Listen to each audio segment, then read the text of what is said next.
demonstrate the operations of the shop oven.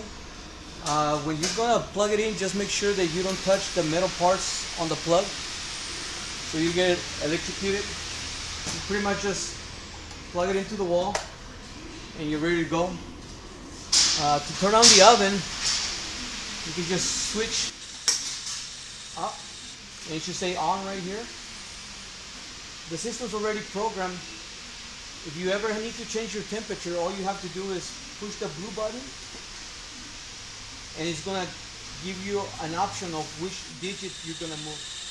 If you keep going, pushing the blue button, it'll skip to the next digit.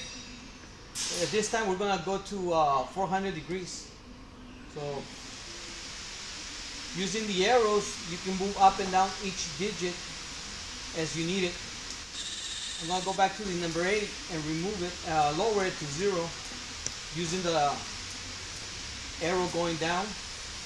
When you're comfortable with the temperature that you want, you can always put the yellow button and the system set up. Right now your heater should be running. You're gonna be able to see they're already getting hot. If we close the door, we're gonna see that the temperature starts going up right away.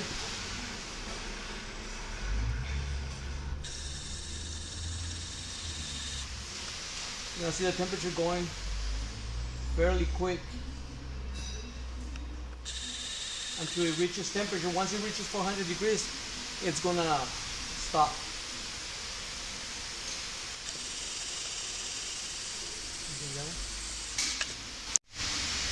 In an event that you might have a malfunction, and let's say you turn on your system and for some reason the system doesn't kick on, make sure you turn it off, leave it off, unplug it to make sure there's no power there, because even with your system on the off position, you still have power inside the box. When you go to opening up your box, your control box, this breaker sometimes, if you have a power outage, this breaker might end up being tripped. So what you have to do is making sure that you have it unplugged. Turn the breaker back up. Being really careful because you do have 220 volts going in there at all times. You close your control box back up. You plug in back to your wall, and then your system should be able to kick in. Back at 400 degrees.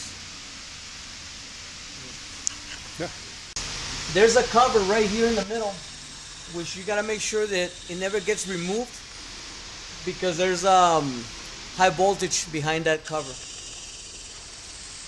Also, there's also high voltage inside your control panel, which